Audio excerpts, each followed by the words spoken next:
The topic tonight is living with wildfire in Santa Barbara. And wildfire is part of California in many ways, and we think about fire, especially when we're talking about losing our homes. And the best way, we're going to hit this first right up front, to protect your home from fire is from adapting from the house out rather than from the wildland in. And what that means is you start at the house and you figure out that's what you want to save. So how do you make the house as fire safe as possible?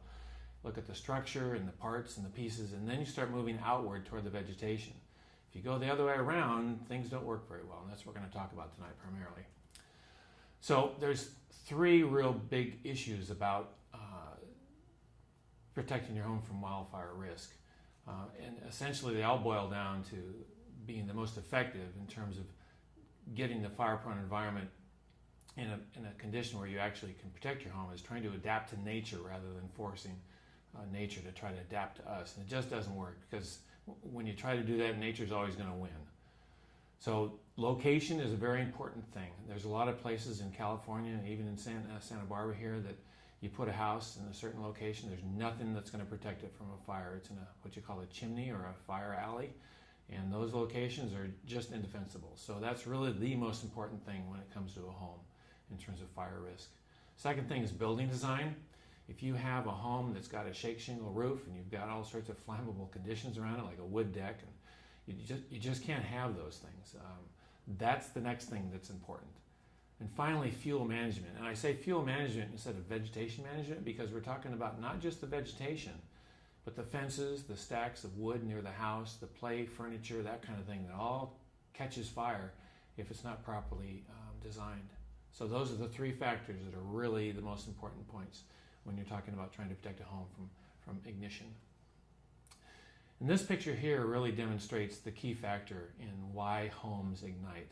Most people have this sort of scenario in their mind where there's a big wall of flame that ignites the home.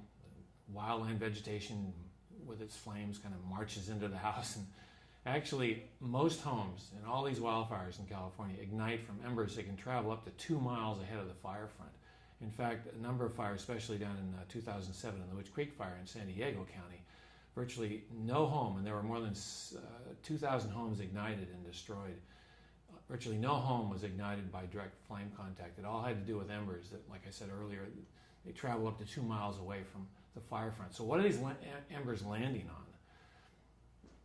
Interestingly enough, they land on things you don't necessarily think are going to be ignitable. Let me explain how this happens. So we got a little design here that's going to be kind of causing some seasickness in some of you, but just bear with me. So we got the house there, we have vegetation, all of a sudden you got a fire front coming in. And there's a lot of wind, and that wind, what it's going to do, it's going to carry embers from the fire front. And watch what happens to that one ember. It gets into the tree and ends up into the attic, and that's how the house ignites. A lot of people, what they'll do is they'll clear a lot of the vegetation around their homes, and if you notice in that little graphic, the vegetation actually can act as a heat sink and an ember catcher to protect your home from fire. The notion of clearing vegetation completely around your house, actually what it does is creates a bowling alley for embers, and your home is the only target left. So there's a compromise here. We need to look at the details. That's what we're going to talk about here in a moment. This is a really beautiful series of palm trees in Santa Barbara County, and one night it had sort of an interesting little light in here. Actually, this was not an accent light. This was an ember that landed in this palm tree during the Hasita fire. And you can see what happens once the wind starts catching. These embers are like screaming killer bees, and these are the things that cause homes to burn. And unfortunately, most people don't understand it. They think it's the wildland vegetation which is the problem. The problem is any kind of thing that's going to burn. And these urban fuels, we call them, are the things that cause most homes to burn after the embers come in to ignite the vegetation. So palm trees especially are flammable and cause a lot of homes to go down when otherwise they would not have. And unfortunately, people love their palm trees so much, sometimes after big fires like this, they'll rebuild their house and they'll trim up their palm tree and get it ready for the next fire to do the same thing all over again. So we have to look at what's actually burning and what's actually causing the homes to ignite. It's not what we think. So urban fuels are important, and that means the vegetation, the cultivars, the palm trees, the stacks of wood, the fences. That's what's really causing the homes to go down. So let's talk about each one of these factors in detail. So location. Here's two homes that were burned in the Carlsbad fire in San Diego County earlier this year in 2014. And if you look at the picture, you've got a wall, basically a firewall around this home, these two homes, and you've got ice plant, you've got this defensible space, and you have the vegetation properly maintained. Well, what happened? Well, these homeowners did everything right, but guess what? The embers from the wildland vegetation way out where it was burning got into something and took these two homes out. And unfortunately, there wasn't a fire crew nearby because this house would have been very defensible. But again, it's the embers. Even though everything's done right, it's the ember that's causing the problem. Design is the second thing. If you take a look at this new development, it's right up against the wildland pretty much, but look at the homes here. You've got these eaves that are boxed in and very small, so embers can't get in there. You've got vents on top of the roofs. They're not those whirlybird things that actually act as vacuums that pull in embers into the attics. And then you have what you call Class A roofing, which is obviously not shake shingle, but it's stuff that's fire resistant.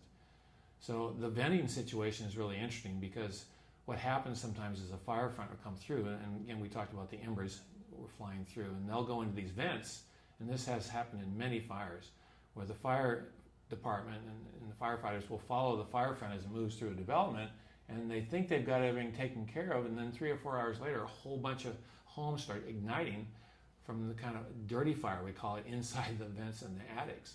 So these new design features are to prevent that. In the wildland, you can actually be near wildland areas without much danger because what happens is you do this fuel management around the homes. And the basic story is the same throughout jurisdictions in California. First of all, it's kind of like two zones. The first 30 feet, you want to make sure there's nothing flammable around the house. It doesn't mean green lawn, it can mean rockscape or drought-resistant plants, but basically you just don't want anything that's going to really catch fire. And then the next 70 feet, you want to thin the vegetation. And if I had a wish, I'd purge the word clear or clearance, because what does that bring to mind? It brings to mind, well, you clear it all. Well, you don't.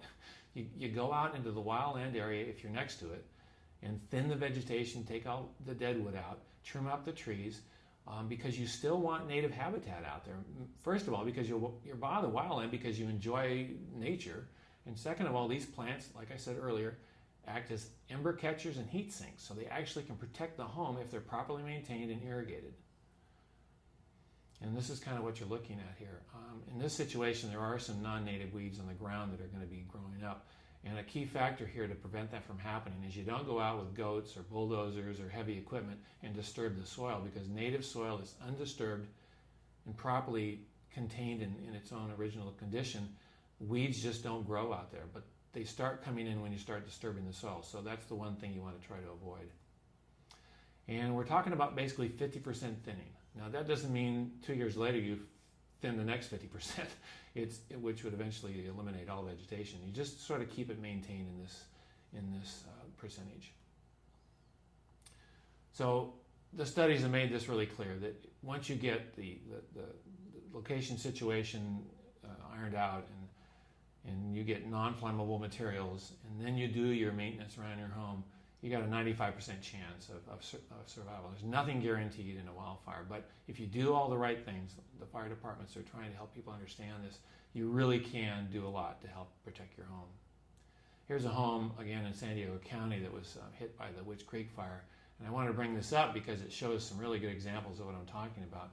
You've got this zone here, zone 1, 30 feet. There's basically nothing flammable there. You don't have wooden patio furniture, which is actually enough to cause a home to ignite if it's near the house. And that umbrella there actually is not the best either. That could have ignited, but we'll sort of discount that at the moment. And then you have these trees, and these, by the way, happen to be eucalyptus trees. There's a lot of evil things said about eucalyptus trees. There's a number of species actually that are fine in terms of flammability if they're maintained properly. And these particular eucalyptus with the white trunks don't produce a lot of litter. And that's really the issue. You don't want to have plants that produce a lot of litter because people just don't have time to go out there and clean all that stuff up. So these trees are pretty good.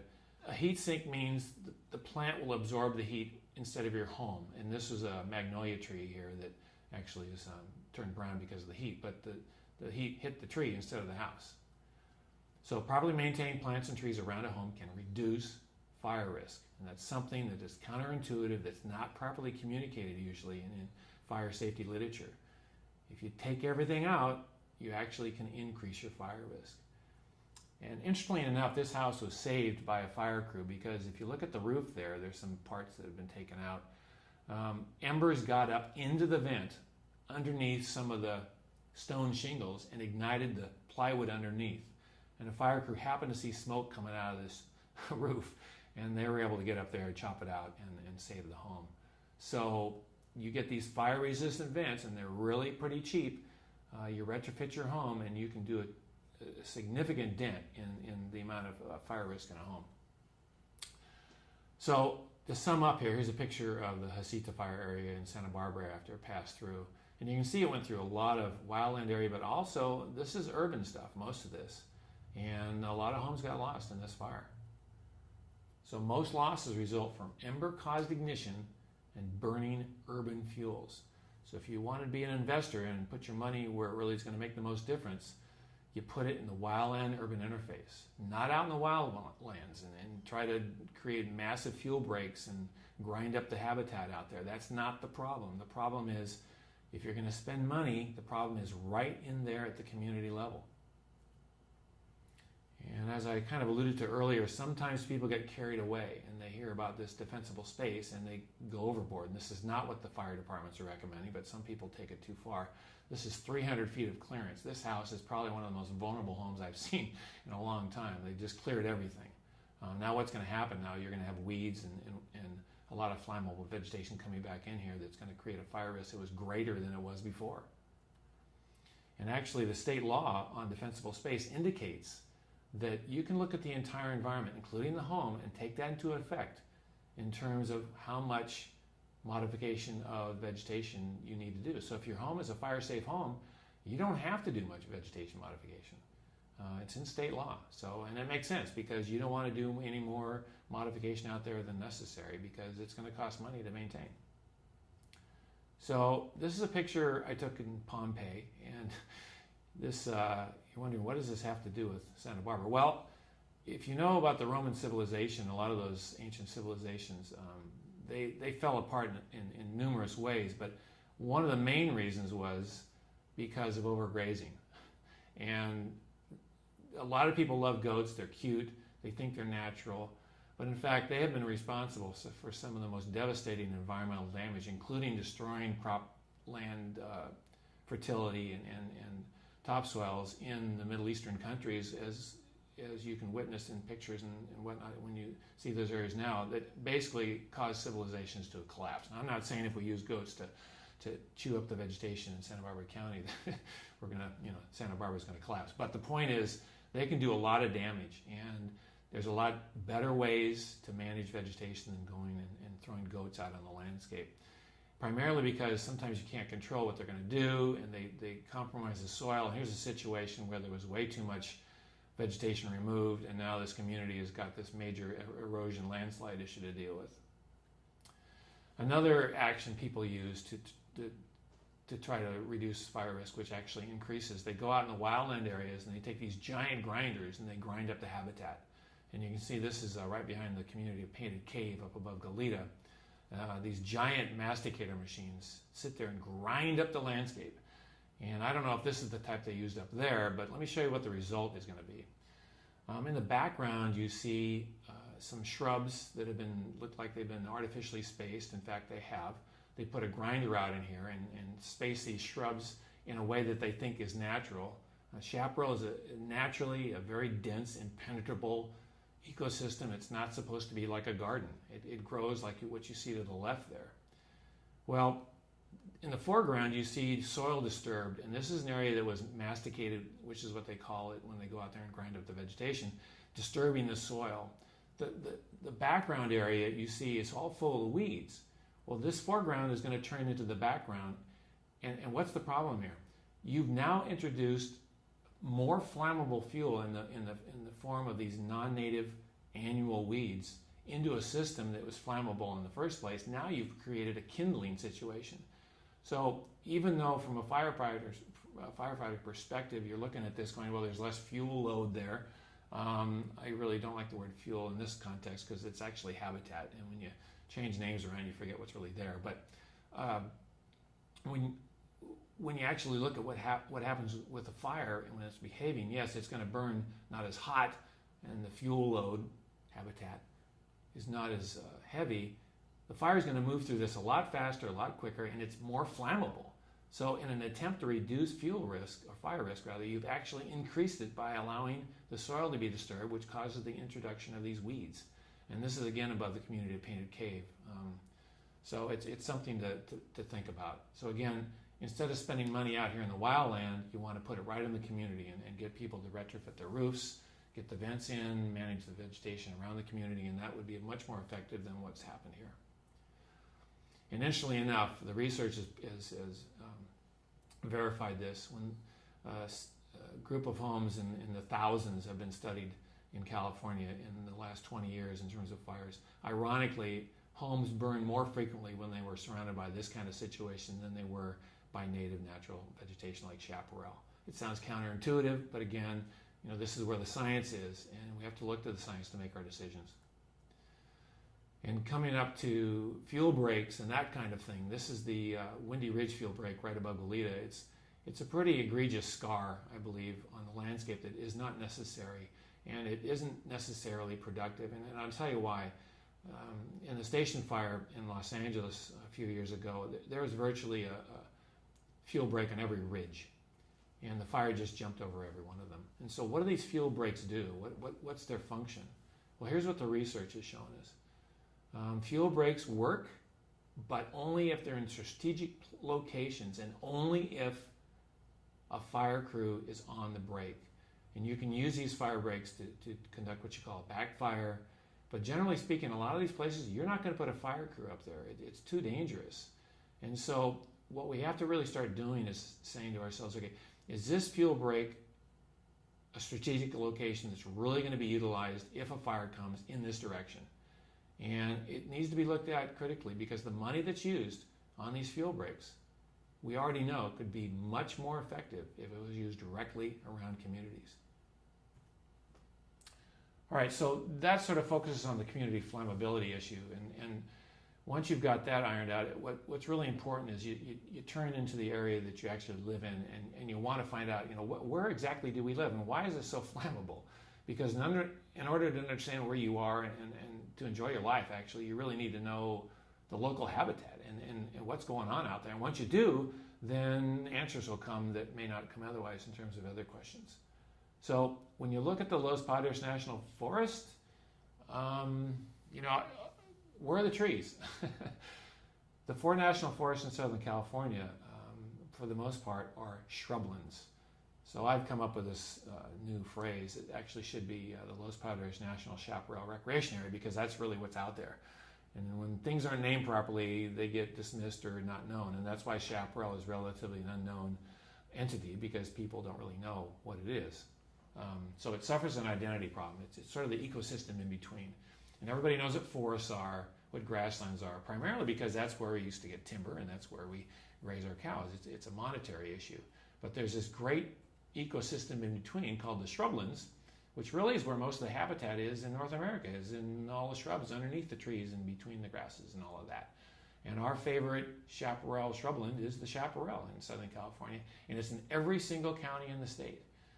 There's even some down there in Imperial County. The map doesn't really show that, but if you're going to have a state ecosystem, it would be chaparral. So again, it's the most extensive ecosystem in California. So it's equivalent to meadow, forest, estuary, chaparral. Chaparral is a particular habitat type. And as I mentioned earlier, there's 4 national forests that protect these things, and we're going to try to change this whole idea of what a forest is to help people understand what's really out there. So if you want a definition, it's a unique plant community characterized by 3 things. Drought-hardy shrubs.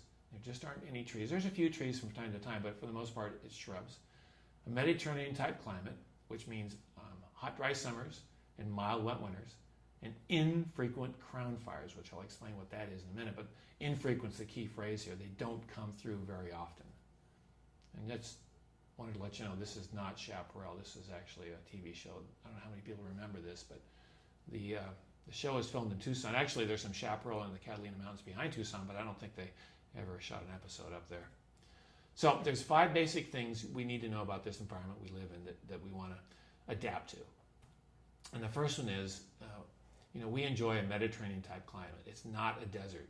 And whenever you hear people say this, and people say this all the time, deserts have 3 to 4 to 5 inches of rainfall a year. Depending on where you are in Southern California, you get anywhere from 12 to 30 to 35. So it's not a desert. It's a Mediterranean type climate. And here are all the Mediterranean type climates in the world.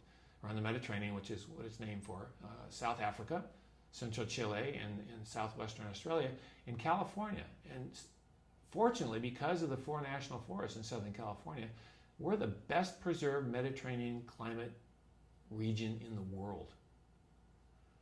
And this kind of tells you why the climate is the way it is. If you look at this is a rainfall graph, and it shows you where all the rainfall falls. And the higher rainfall is obviously San Francisco as you go north, and the least is in San Diego. But what starts happening is you just don't get any rain in the summer. This is the opposite of what you have like in some place weird like Indiana. Not that Indiana is weird, but weather-wise for us it is. And so in California, for the most part, spring starts with the first rain in October, November. And that goes through December, January, February, March. And then the next season is fall, lasts about 2 weeks in June. And then the third season is drought, which lasts anywhere from 3 to 4 to 5, 6 months. And it's been increasing lately because of climate change. But this is a very different climate than most of the world deals with. So are there seasons in the Chaparral? Well, sure, you just have to get out of your car and look around. This phrase, April showers bring May flowers, is just not appropriate for us. So I've kind of scratched this one. I've made this one up here. You can use this if you talk to people about the Chaparral and claim it your own if you like.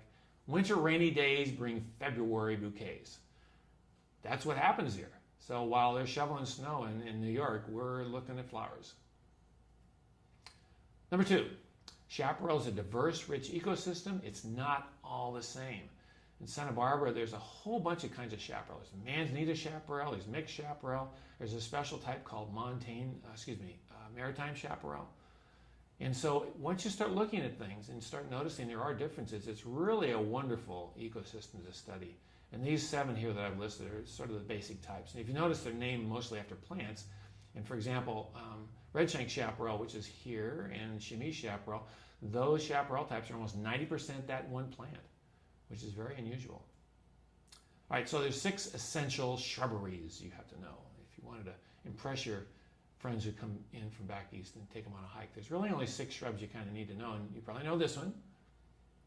This is Manzanita. And here's a common one you probably know. Some people call this lilac. It's actually called Ceanothus. And then we have the most common shrub in California west of the Sierras. This is called chamise. Some people call it greasewood. That's kind of a pejorative name, so we don't want to use that one. Then this is the scrub oak, very low-statured oak. Then we have this one that's it's a wonderful plant because these little awns that come off the seed sparkle during the summer months, and that's how you can find these plants. They kind of have this interesting sheen. That's mountain mahogany. And the final one you don't see very often here. You see a lot of it in the Angeles National Forest and the San Bernardino, but there's some up here. This is called silk tasselbush.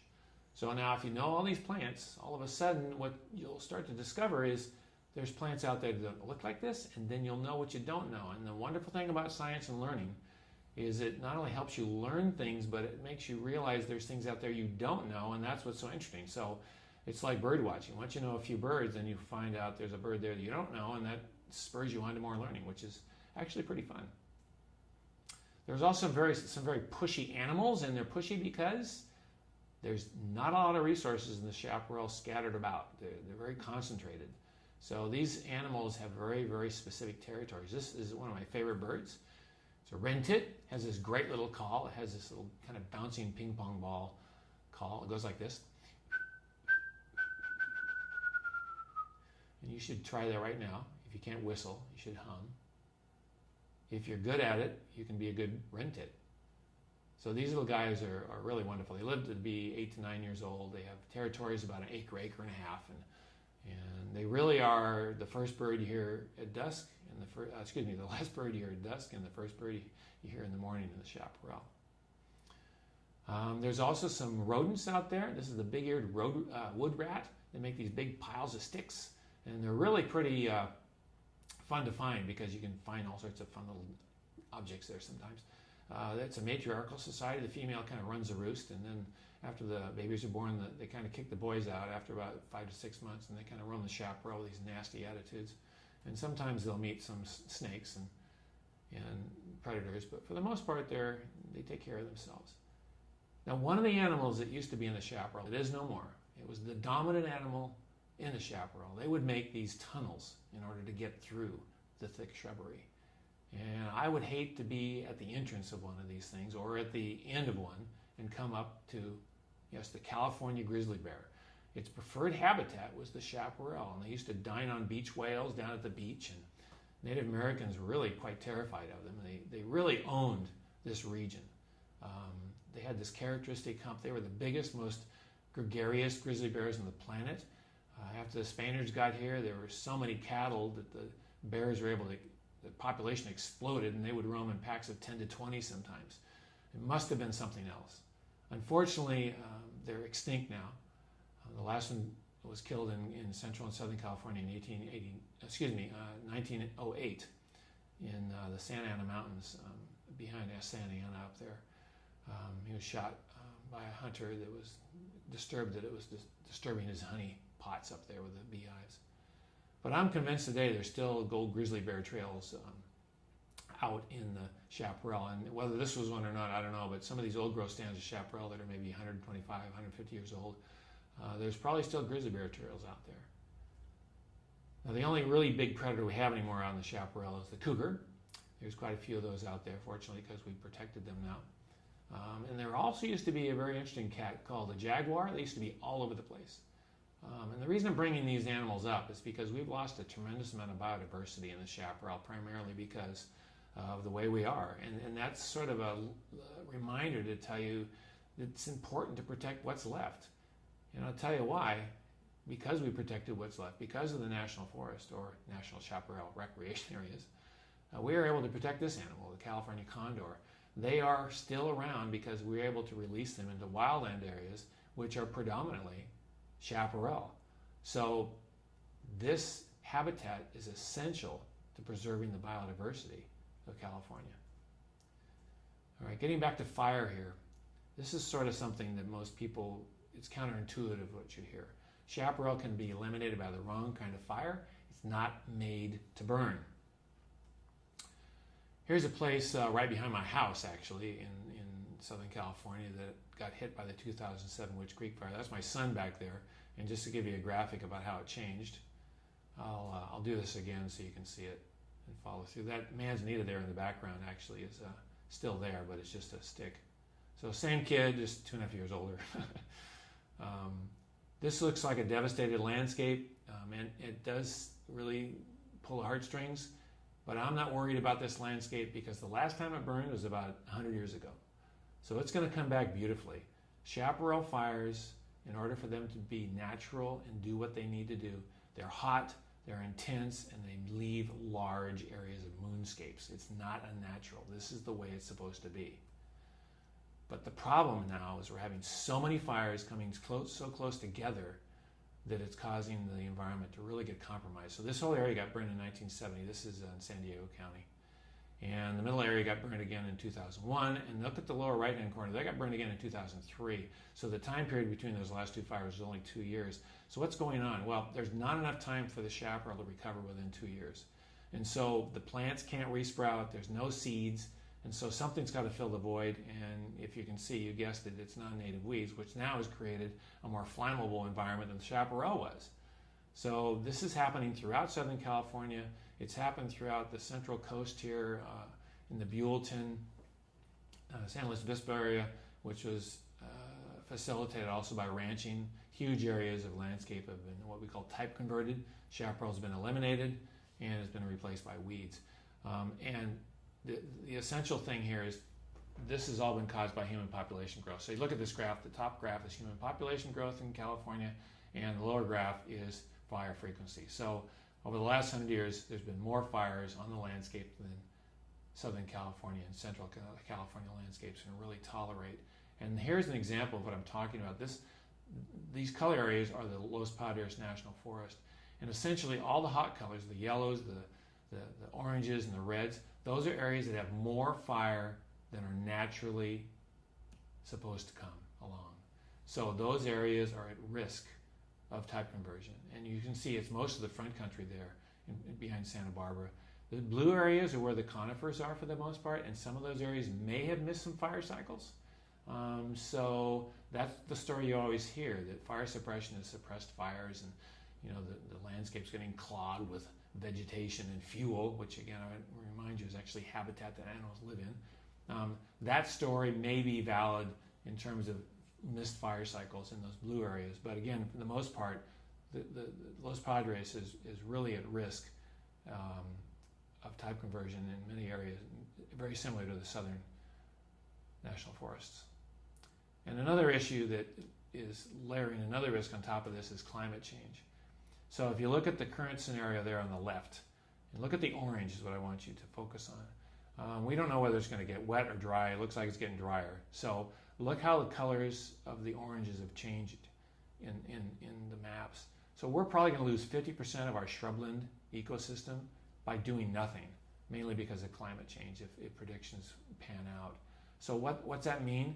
Well, when we go out in the landscape and we try to do modification for fire risk reduction, we got to realize we can't be thinking about what we've been doing the last 20, 30, 50 years. We've got to think what's going to be happening in the next 100 years. And that's really the critical issue. We have to plan ahead. We can't be using old paradigms to judge how we're going to manage the landscape, because if we do, we're just going to add to the loss that's already going to be coming anyway. So it's best to think of chaparral as adapted to particular fire patterns, not fire per se. And there's a whole host of wonderful plants out there that have adapted to the natural fire regime in chaparral, which is basically a fire every 50 to 150 plus years. You get below that, especially under 20 years, and you're dealing with a situation where the system cannot survive. Here's the Zaka fire in 2007, burned a huge landscape. And a lot of people said, well, it was because it was dense. It was unnaturally thick with vegetation. That's the way it's supposed to be. That's what chaparral is. It's an intense and frequently burned landscape with huge crown fires. Now, what exactly is a crown fire? So this one little point here I wanted to make before we move on. A lot of people blame firefighters for putting out fires, which causes these supposedly unnatural levels of vegetation, and environmentalists because they sue to prevent firefighting treatments from happening. That just isn't true. There have always been big fires in Southern California and Central California, and there will always be big fires. It's just the nature of the landscape, and we really have had nothing to do with it. What we have had to do with is increasing the number of fires and the cause. We're causing them now. It's not the natural environment. So getting back to this crown fire issue. So up there on the right, we have a surface fire regime, and on the left, we have a crown fire regime. Now, what does this mean? Surface fire regimes are when there's little fires caused by lightnings that burn out some of the vegetation. This is the story you always hear. And that works in some forests, but it doesn't work in all of them. Crown fire regimes are when the fire comes through and takes everything out. That's another natural pattern. You even find that in forests. The Yellowstone fires in '88, huge acreages of forests were burned. Those were lodgepole pine forests. The natural fire return interval for those forests is anywhere from 150 to 300 years, depending on elevation. So there's no impact of fire suppression or anything like that has caused all this vegetation to grow. It's just, plants grow, and then in some areas they burn, in some areas they don't. So we have to understand every area has its own fire regime, and the plants have adapted to it accordingly. We don't all live in ponderosa pine forests that have little lightning-caused fires like they do in Arizona. So what's really natural? Well, there's approximately 20 or so lightning fires in the Los Padres National Forest in the southern portion over a 10-year period. That's just not enough lightning to cause these little fires that supposedly are supposed to take out the vegetation and keep fires small. And what about Native Americans? Well, there's been a lot of talk about, we just did what the Native Americans did. We burned the landscape regularly. Well, first of all, we don't really know how much the Native Americans burned. Second of all, they weren't here for in significant numbers to have much impact until about 5,000 years ago. And the question is, well, what happened before that? And I always wonder, this place must have been a disaster before humans got here to fix it. Because humans include Native Americans, and they modified their environment for the same reason we do. They needed to exploit it to survive. So we don't need to look back, we need to look forward, because now there's more people on the landscape, the climate's changing, and you've got huge impacts from climate change. So the last thing here I want to mention, and I kind of sprinkled this throughout my presentation, but old-growth chaparral really is a beautiful, rare natural resource. It does not need to burn. This system can survive for centuries, being just incredibly immune with man's need is with trunks the size of your waist. And it's not brush. It's not something that needs to be mitigated. It's not a fire hazard if it's not near your home. It's really a beautiful environment. So I just want to leave you with the fact that out there in the landscape, there's some magnificent old-growth chaparral that's slowly disappearing because there are too many fires on the landscape itself. So to summarize, there's three main points here I want to help you remember. Like I just said, chaparral is a really beautiful natural resource. It's being threatened by climate change and too much fire. And it's coming from the south. So if you want to see what Santa Barbara County may be looking like in 100 years, check out Riverside County and San Diego County in the east part of the county and see how much type conversion there is. Even actually look up in San Luis Obispo area and see how much of these shrublands have been lost. Secondly, preparation, embers, and urban fuels. Money spent at the WUI, which is the wildland-urban interface, is the most effective way to reduce loss from wildfires. So if you're going to spend money, it's got to be around the homes and around the communities themselves. This includes properly managed fuel breaks around the communities, not out in the wildland. And finally, it is best to adapt to nature than trying to force nature to adapt to us, because if we try to force it, it's not going to work. It's just like earthquakes. You don't try to stop earthquakes. You retrofit buildings to survive them. The same thing with fire. You don't try to stop fires. It's kind of an old model. What we need to do is realize they're going to keep coming no matter what we do, but what we can do is create communities that are fire safe by using the science and trying to adapt to the environment that we live in.